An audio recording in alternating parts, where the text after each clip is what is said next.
ညီလေးရဲ့အသက်ကိုကယ်တင်ပေးခြင်းလို့80ကျော်ရွယ်မှာမိတ်ကပ်ဘလော့ကာလုပ်ပြီးဝင်ငွေရှာပေးခဲ့တဲ့ဖိုးဖိုးမင်္ဂလာပါရှင်ထူးခြားဆန်းပြတဲ့ကြောင်ရံလေးတွေကိုတင်ဆက်ပေးနေတဲ့ကျမတို့ရဲ့ကြည်ပါ channel လေးကနေကြိုဆိုလိုက်ပါတယ်လူအများစုအတွက်မိတ်ကပ်ဘလော့ဆိုတာအလှပကိုနှစ်သက်တဲ့လူငယ်တွေအမှုပညာရှင်တွေ influencer တွေလုပ်ကြတဲ့အလုပ်တစ်ခုလို့ထင်ကြပါတယ်ဒါပေမဲ့တရုတ်နိုင်ငံမှာညီလေးရဲ့အသက်ကိုကယ်ဖို့မိတ်ကပ်ဘလော့စတင်ခဲ့တဲ့ဖိုးဖိုးတယောက်ရဲ့ဇလန်ဟာလူသားမြတ်တာဆိုတာအသက်အရွယ်နဲ့မဆိုင်ဘူးဆိုတာကိုပြသလိုက်ပါတယ်။ဖိုးဖိုးရဲ့နာမည်ကတော့ဇူးမြင့်ချမ်းလို့ခေါ်ပြီးအသက်80ကျော်သွားခဲ့ပါပြီ။အသက်80ကျော်အရွယ်မှာ beauty blogger ဖြစ်လာတဲ့ဖိုးဖိုးကနာမည်ကြီးသူလည်းမဟုတ်သလိုအမှုပညာရှင်လည်းမဟုတ်ပါဘူး။တာမန်မိသားစုမှာတာမန်အလုပ်ကိုပဲလုပ်နေတဲ့ဖိုးဖိုးတယောက်ဖြစ်ပေမဲ့ညီလေးအတွက်သူ့အလုပ်ကိုင်းကိုပြောင်းလဲပြစ်လိုက်ပါတယ်။သူ့ဘဝကိုလုံးဝပြောင်းလဲသွားစေခဲ့တဲ့အကြောင်းရင်းတစ်ခုကသူ့ရဲ့မြီးလေးပါ9နှစ်အရွယ်မြီးလေးရှောင်းချင်းရန်ကရှားပါတဲ့ကြောရိုးယောဂတစ်ခုကိုခံစားနေခဲ့ရပါတယ်ဆရာဝန်တွေကကလေးရဲ့အသက်ဟာနောက်ထပ်တစ်နှစ်ခွဲလောက်ပဲအသက်ရှင်နိုင်မယ်လို့ပြောခဲ့ပါတယ်ဒီယောဂကိုကုသမယ်ဆိုရင်တော့အမေရိကန်ဒေါ်လာ300ကျော်လောက်ကုန်မှာဖြစ်ပါတယ်ဆေးဖို့ဆေးရုံဖို့စမ်းသပ်မှုဖိုးတွေကနေ့စဉ်တိုးလာခဲ့ပြီးမိသားစုအတွက်ဆုံးဖြတ်ချက်ကြီးကြီးမားမားကိုချရတော့မှာပါဒီအချိန်မှာဖိုးဖိုးဟာညီအတွက်ဘာလုပ်ပေးနိုင်မလဲဆိုပြီးကိုမိကုန်းနေထက်ခါမေးခဲ့ပါတယ်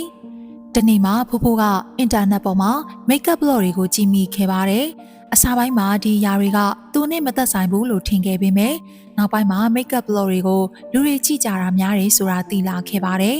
ဒီလိုလုပ်ရင်ဝင်ငွေရနိုင်မလားဆိုပြီးစဉ်းစားလာခဲ့ပါတယ်အဲ့ဒီနေ့ကစပြီးဖိုးဖိုးဟာမိတ်ကပ်အသုံးဆောင်တွေကိုစတင်လေးလာခဲ့ပါတယ်မိတ်ကပ်အမျိုးမျိုးတွေကိုရှုပ်ထွေးပေမဲ့ရအောင်မှတ်သားခဲ့ပါတယ်ဤပညာနဲ့အလှမ်းဝေးတဲ့ဖိုးဖိုးကဖုန်းကင်မရာကိုဘယ်လိုဖွင့်ရမလဲဆိုတာတစ်ခုချင်းစီသင်ယူခဲ့ပါတယ်အသက်ကြီးပေမဲ့လက်မလျှော့တဲ့စိတ်နဲ့စတင်ခဲ့ပါတယ်ပထမဆုံးဘလော့တွေကလူကြည့်နေတဲ့အပြင်တချို့တွေကလည်းသူ့ကိုလောင်ပြောင်ကြပါတယ်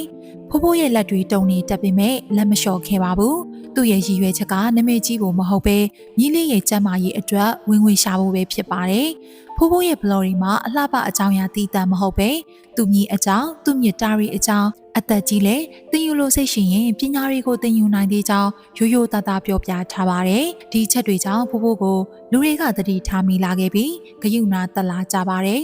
တချို့ကဖိုးဖိုးရဲ့မြစ်တာကိုခန်းစားရပြီးမျက်ရည်ကျလာကြပါတယ်ဒီဘလော့ဟာမိတ်ကပ်အကြောင်းမဟုတ်တော့ပဲအဖိုးတယောက်ရဲ့မြစ်တာအကြောင်းဖြစ်သွားပါတော့တယ်ဖိုးဖိုးရဲ့လက်ထဲကမိတ်ကပ်ပြင်ဆင်မှုတစ်ခုချင်းစီဟာညီလေးရဲ့အသက်အတွက်မျှော်လင့်ချက်တစ်ခုချင်းစီဖြစ်လာခဲ့ပါတယ်ဒီဖြစ်ပျက်လေးကနေတတိပေးလိုက်တာကတော့အသက်ကြီးရင်မလေးလာနိုင်တော့ဘူးဆိုတာမဟုတ်ပဲလူတစ်ယောက်ဟာမြစ်တာတရားနေဆိုရင်မထင်မှတ်တဲ့အရာတွေကိုပါလုံနိုင်နေဆိုတာပါထူးခြားဆန်းကြောင်ရလေးတွေကိုစဉ်ဆက်မပြတ်ကြည့်ရှုနိုင်ဖို့ကျမတို့ရဲ့ကြည်ပါ channel လေးကိုလည်း like and subscribe လေးလုပ်ထားပြီးဖို့မမေ့ပါနဲ့နော်ကျမတို့ရဲ့ကြည်ပါဗီဒီယိုလေးကနေတစ်ခုခုရသွားပါစေနော်